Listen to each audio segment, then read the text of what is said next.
We are leveraging the existing infrastructure and the existing fleet now to try to optimize the highest frequency that we can squeeze with the assets that we have on each line, with 30-minute service really being our North Star. Now, in the far future, after we procure a whole new fleet and we get into a bit of electrification, we think that on certain lines, on certain corridors, we can do better than 30-minute frequencies, and we might be able to get to 20-minute or even 15-minute frequencies on certain lines or certain segments of lines serving some stations. And that's huge. That really takes it to the next level.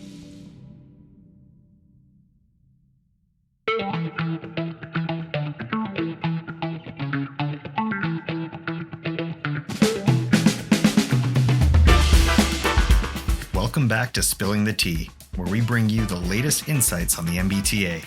I'm Andrew Cassidy of the MBTA's Customer and Employee Experience Department, and today we're thrilled to be joined by Michael Muller, Executive Director of Commuter Rail at the MBTA.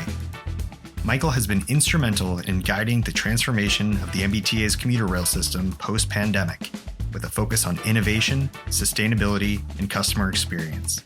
Today, we'll dive into exciting developments like South Coast Rail, move to battery electric trains, and the MBTA's vision for regional rail. Mike, thank you so much for joining us here today. Happy to be here. You are the Executive Director of Commuter Rail. What exactly does that entail?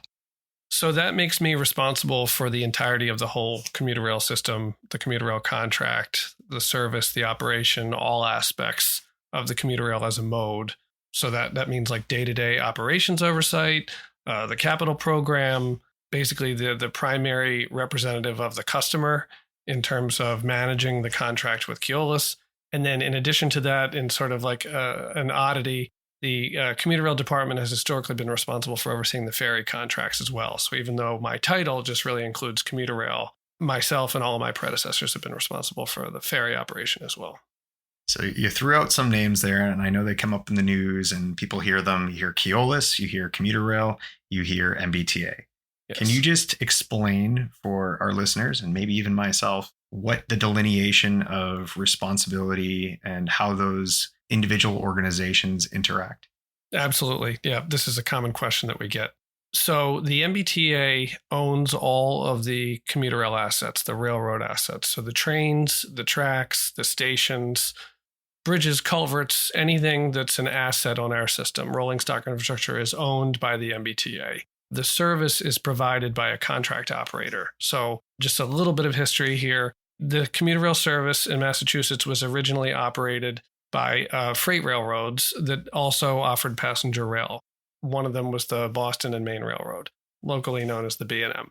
Sometime in the 1970s, the B&M was essentially divesting itself of its passenger rail operations, and the Commonwealth had the foresight at that time to purchase all of the railroad assets from the Boston and Maine Railroad. And at that time, they turned around and contracted the commuter rail service right back to the B&M. So they became the owner of the assets and paid the Boston and Maine Railroad to provide commuter rail service. At the end of that contract, it was rebid, and Amtrak was the operator for a period of time. And at the end of that contract, it was rebid, and a consortium called Massachusetts Bay Commuter Rail, or MBCR, was the operator. And then at the conclusion of that contract, it was rebid and awarded to Keolis Commuter Services, who's the current commuter rail operator. So all the employees of commuter rail that are part of the operation. So this is conductors, train engineers, maintainers, management personnel overseeing the operation. They're all actually employees of Keolis. And the contract, the operation, and the oversight of the service is managed by a relatively small department within the MBTA called Railroad Operations. So it's been an interesting few years for commuter rail. I mean, transit as a whole, but definitely for commuter rail. Understandably, during the pandemic, ridership dropped fairly significantly. And as other modes of travel are working to bring back ridership with the MBTA and truthfully transit systems across the country, the commuter rail has found a way to thrive. It's seen one of the greatest bounce backs in the United States. So can you kind of walk us through whatever changes the MBTA made to adapt commuter rail services post-pandemic and how these changes have influenced rider recovery?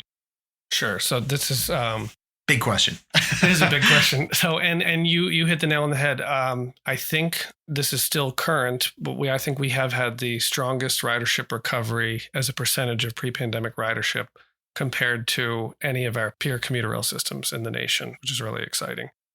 Part of the reason that that's happened is some unique characteristics of transportation in the greater Boston metro area. We have some pretty notorious traffic congestion on the roads. So basically what that means is we have a built-in customer base, right, of people who would rather not be on the roads. And for lots of folks who live outside the core MBTA system, commuter rail is the other option, right? So we're really competing directly with cars. Some of the other modes at the MBTA compete with cars to a lesser degree, but we're really competing directly with cars. So during the pandemic, when ridership really went down to 10% or below for a period of time there, it gave us the opportunity to take a fresh look at our ridership and demand model to really put into place some of the planning exercises that had been going on for years about transforming the system into a higher frequency regional rail system, which I should stop here and say that the commuter rail system that we have, or that we had, was really designed for a downtown Boston commuter, 9 to 5 worker who's going to take a train from an outlying point into Boston in the morning, which we call the AM peak, and then is going to work a full day in Boston and then take a PM peak train out to their home station. That's the way the system was designed. And in the old service model, you would have long periods in the midday with little or no service, hours of no service. What that meant is once you got into town on one of our trains, you were not reasonably going to have a lot of options to get out again until the PM peak started. So commuter rail riders, unless they made other arrangements, were basically stuck in town until the PM peak if they took the train. What we had been hearing for years is that if we converted our traditional hub and spoke AM, PM peak service model to a higher frequency, all day consistent bidirectional frequency, that would increase demand and ridership and give people more options and more people would be likely to take the train. It would have been a very, very difficult change to implement in the old model before the pandemic changed everything, because our ridership is very much locked into a particular train schedule, and any deviation from that train schedule causes disruption that overflows into their lives, quite understandably. So anytime, and we change the schedule twice a year, little nips and tucks here and there, but every time we do that, we get a reaction from somebody about, oh, you adjusted this train departure time by 5 minutes and now it doesn't work for me because of the time I have to drop my kid off at school. And we're very sensitive to that.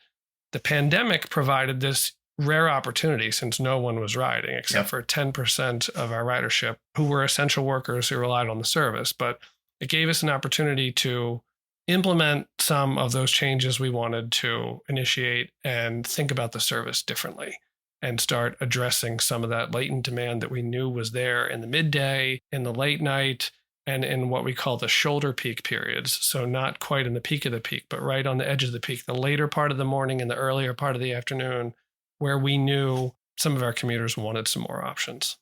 No, and it's been a drastic change to the point where when I was looking for a new place to live, I based it off of regional rail and that more frequent all-day rail service. Had that not occurred, I would probably be living elsewhere. But knowing that I had that, pretty reliable 30-minute consistency up on the Newburyport Rockport line, that made me comfortable to mode shift because I'd been a lifetime Blue Line rider.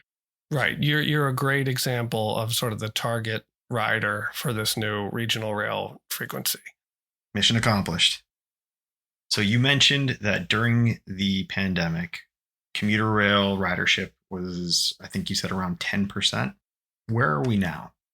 So the system-wide number now, 7 days a week, all in, is around 95%. Wow. Of pre-pandemic ridership.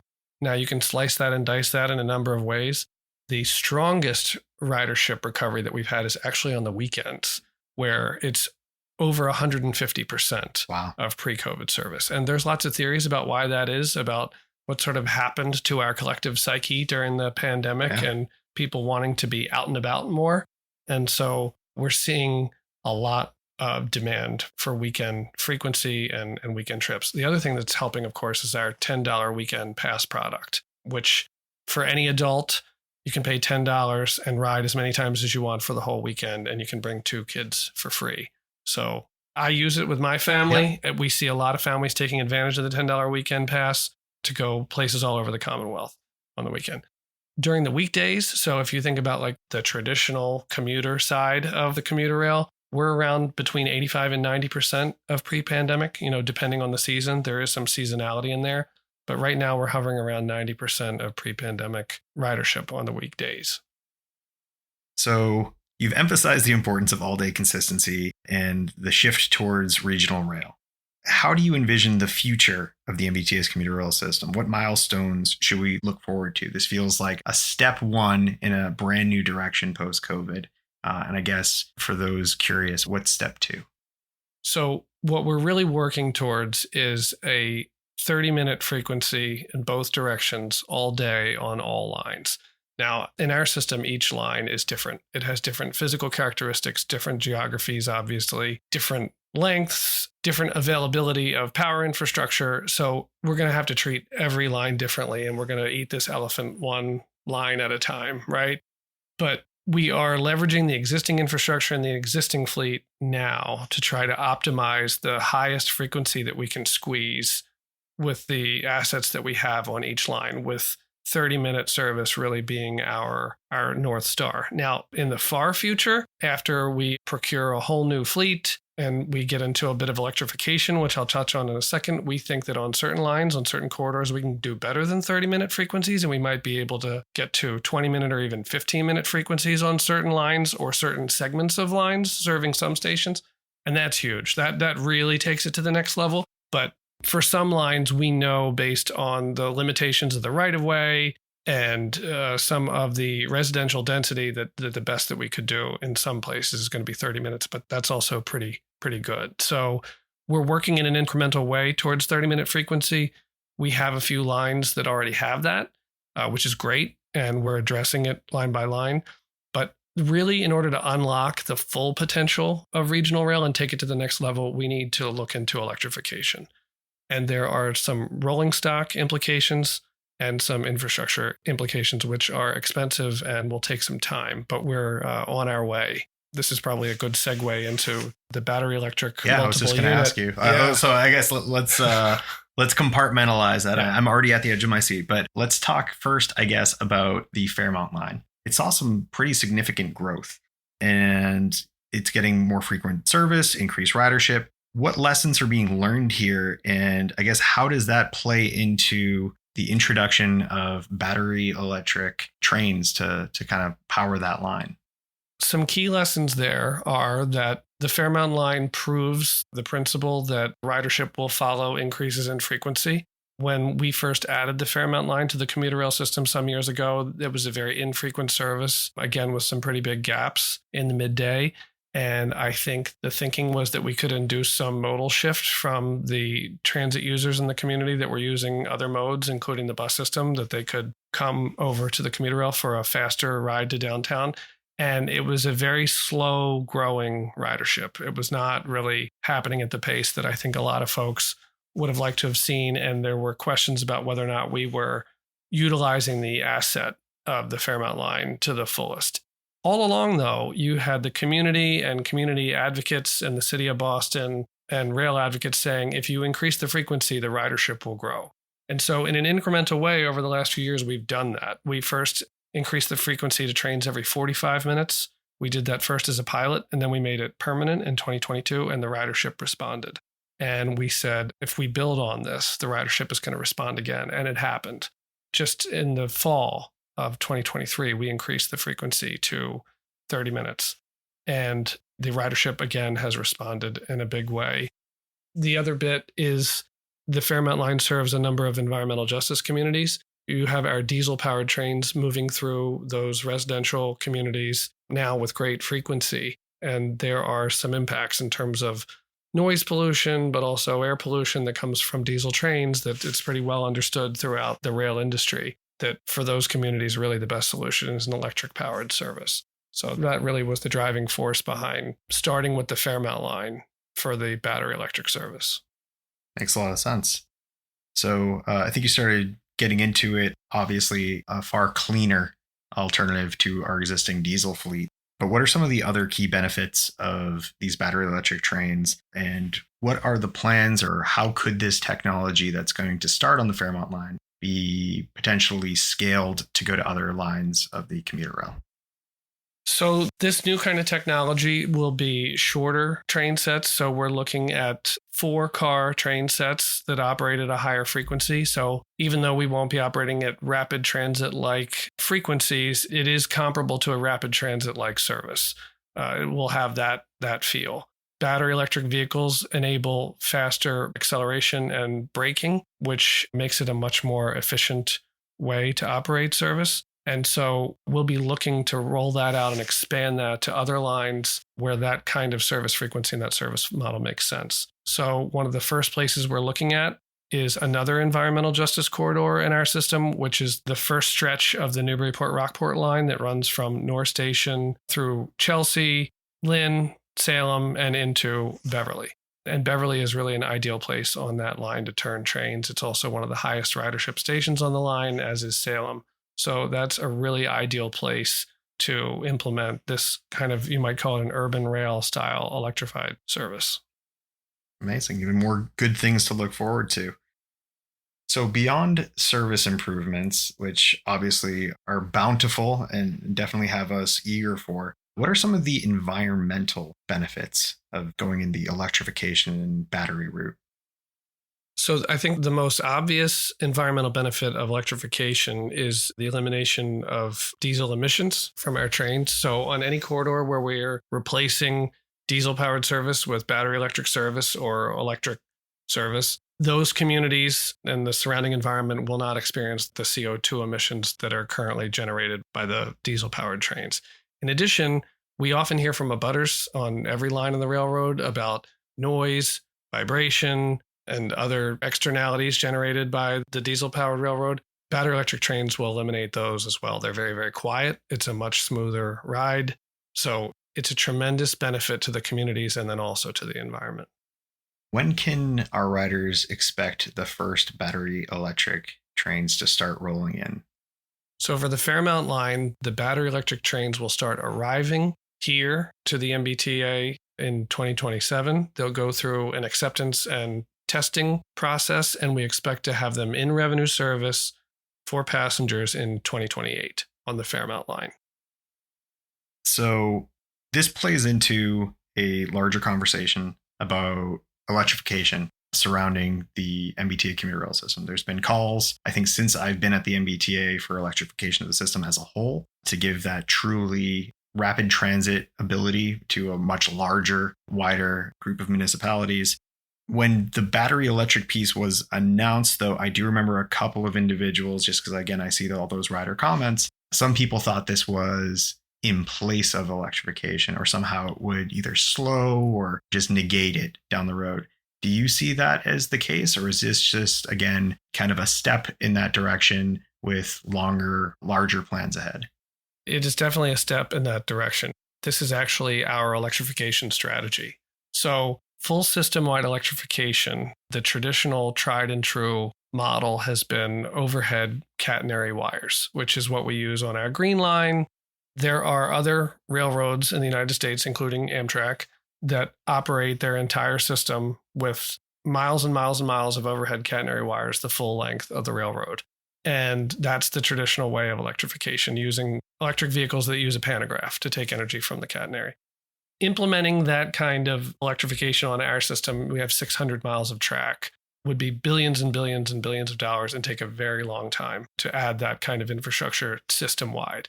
Now, not too long ago, that's the sort of electrification that we were planning to do, and we were costing it out, and we were, in the very early stages of planning for that kind of a transformation, but without the dollars or without any indication that there was any funding source on the horizon. As technology has evolved since that time, there's this concept that's becoming more popular internationally, which is called discontinuous catenary with the use of battery electric vehicles. And that's exactly what we're doing on the Fairmount line. And that's the electrification model that we think works best for our system. So the way that works is we will construct overhead catenary systems to electrify the network, but we will not put up continuous catenary over all 600 miles of track. So in locations where it is very, very challenging or expensive or even impossible to put up catenary through high density residential areas, drawbridges, wetlands, other protected lands where environmental permitting would be very, very challenging, you just don't put the catenary. So we've learned through our studies that we only need to electrify about half of the railroad with overhead catenary and power infrastructure. And then we'll use battery electric vehicles to draw power from the catenary when they're operating under the catenary, and then operate on a battery on the sections where there is no catenary. So they're basically using the electricity while it's available, but simultaneously charging a battery so that when there isn't catenary available, they still have obviously the power they need to continue on in a, I assume, seamless fashion so that passengers would probably not even know that this is taking place. Unlike, that's exactly right. Let's say like the blue line over at Airport Station where, everything shuts off, turns back on, they switch over from overhead catenary at Airport Station to then third rail to continue on for the rest of the system, where there's that kind of felt piece. Right. Technology has evolved to a point now where it is a seamless transition, as you suggest. No, that's fantastic. And again, one of the reasons why I love doing this is I get to learn these things myself. I did not know that was the plan with the battery electric pieces and that they would have that more long-term scalability, which is absolutely great to hear. As far as switching over to the battery piece, I guess, at least in the more near term, how is the MBTA addressing the need for infrastructure updates? Let's say just on the Fairmont line, but, scaled up beyond there. But what sort of things need to take place to support this electrification, such as recharging facilities and maybe different track upgrades or things on that infrastructure side? So that's the really tough bit. As we said before, it is very expensive, and we're addressing this through the MBTA's annual capital investment planning process. So in the current CIP, we have funding to pay for the power infrastructure and limited catenary for the Fairmount line, and to do some planning and design for some of the other lines. So we do have some planning money to get started on design for the environmental justice corridor of the Newburyport-Rockport line.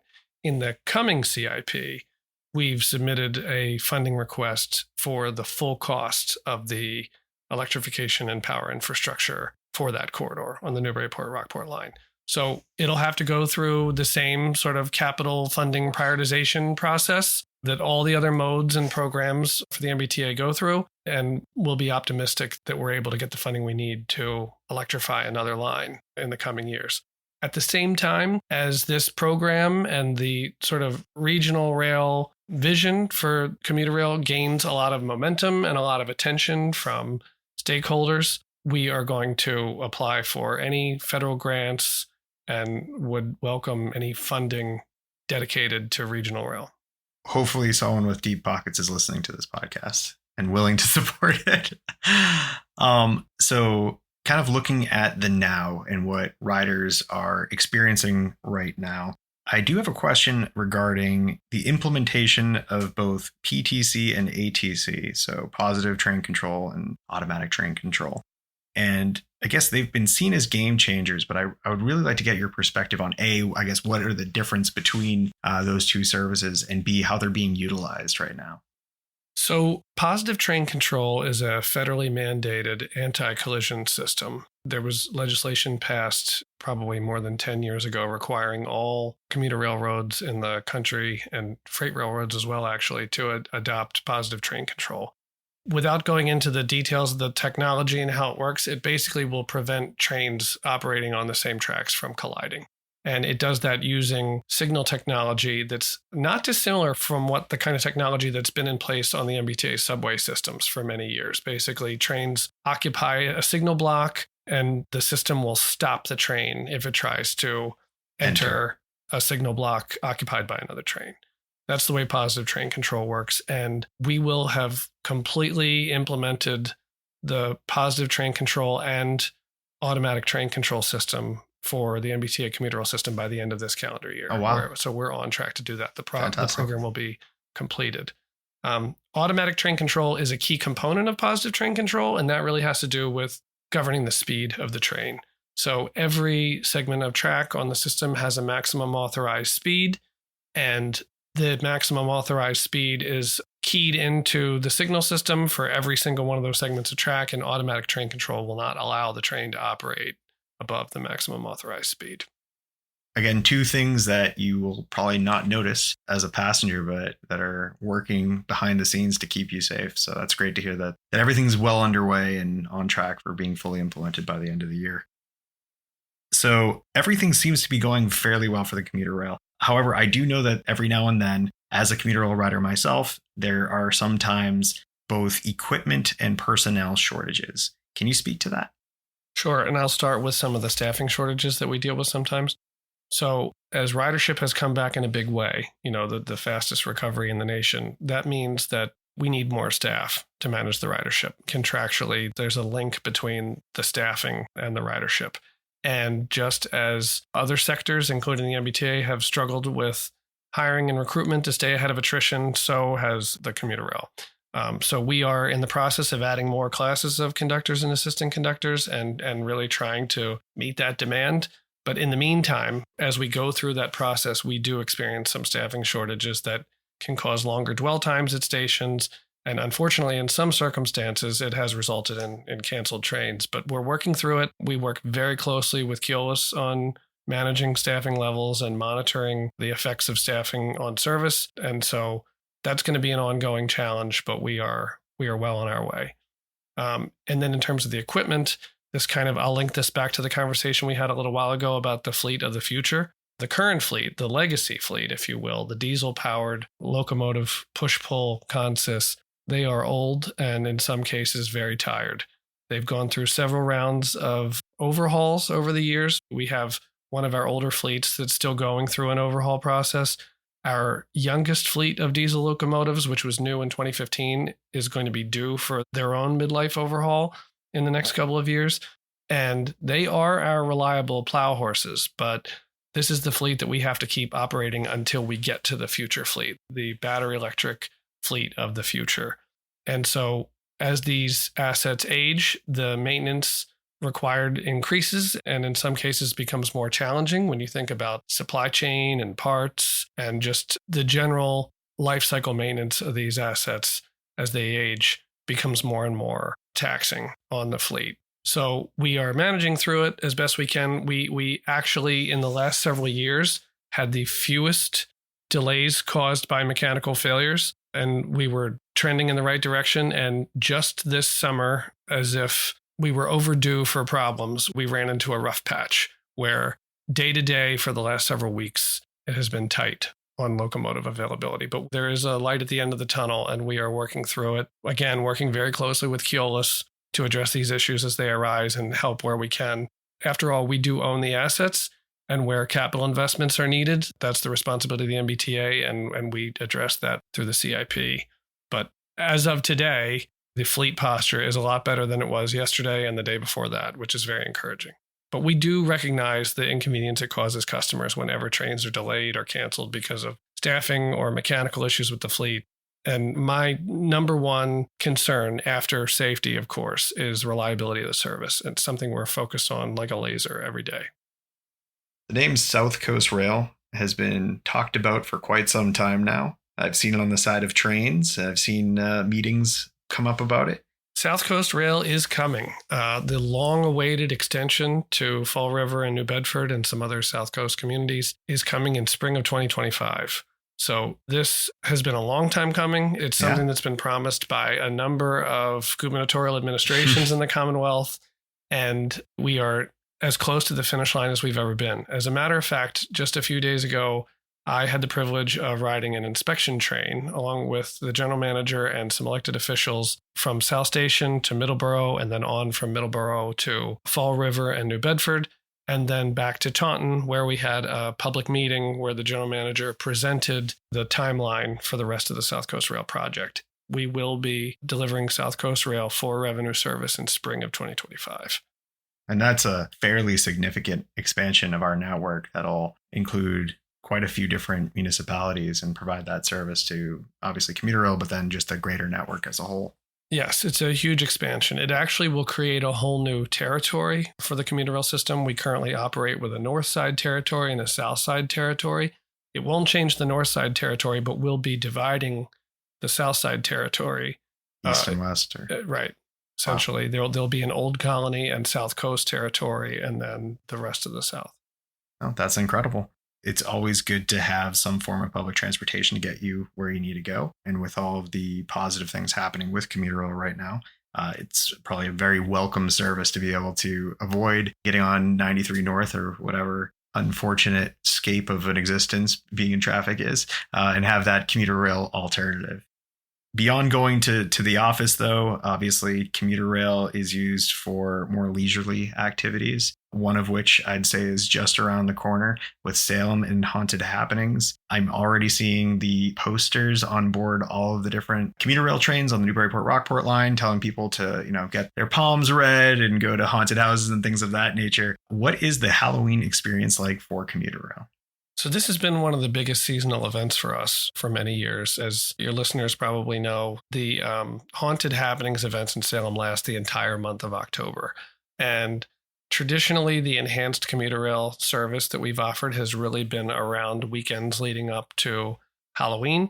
But starting last year, we offered 30-minute frequencies on weekdays and weekends for the entire month of October. Basically, the idea is getting people to and from Salem, as you said, without having to get in a car. And it was hugely popular. We saw the largest ridership increase in the month of October that we've ever seen in the history of the system because of this service to Salem for Haunted Happenings. We're doing roughly the same thing again this season, building off of last year's success and making some nips and tucks here and there, but essentially offering the same level of service again. And although we do see lots of riders taking advantage of the service, in particular on weekends in October, it really ramps up to the weekend before Halloween and then actually Halloween night where you see the really, really large crowds. And we have some pretty packed trains. And generally on Halloween night, we try to slot in some additional trains as needed to meet that demand because we do have people waiting in rope lines to get on the trains. And so it's an all hands on deck event, but it's fun, it's popular, and it's something that we as a team, we really enjoy being a part of. There's something extremely unique about being on board a packed commuter rail train and everyone is in costume. It's such a unique experience. Yeah. And I live not too far from Salem and I love Salem, but this time of year, I would absolutely be taking the train a couple of stops as opposed to driving in because it gets more and more difficult. In September, it's already getting a little bit dense, but once you start getting closer and closer to Halloween, it is a scare unto itself. It is definitely something to avoid, and commuter rail is absolutely the best way to get there. Tourists and locals alike. Highly recommend. Highly recommended. There you go. Directly from the executive director of Commuter Rail himself.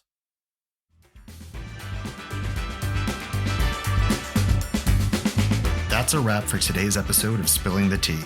A big thank you to Mike Muller for sharing his expertise and shedding light on the future of the MBTA's commuter rail system. We hope you're as excited as we are about the transformations ahead. Thank you for listening. Don't forget to subscribe for more episodes and stay tuned for updates on all things MBTA. We value your input, so if you have any questions or suggestions for future episodes, please reach out to us at social@mbta.com. We love hearing from you and incorporating your ideas into the show. Until next time, I'm Andrew Cassidy, and this has been Spilling the Tea.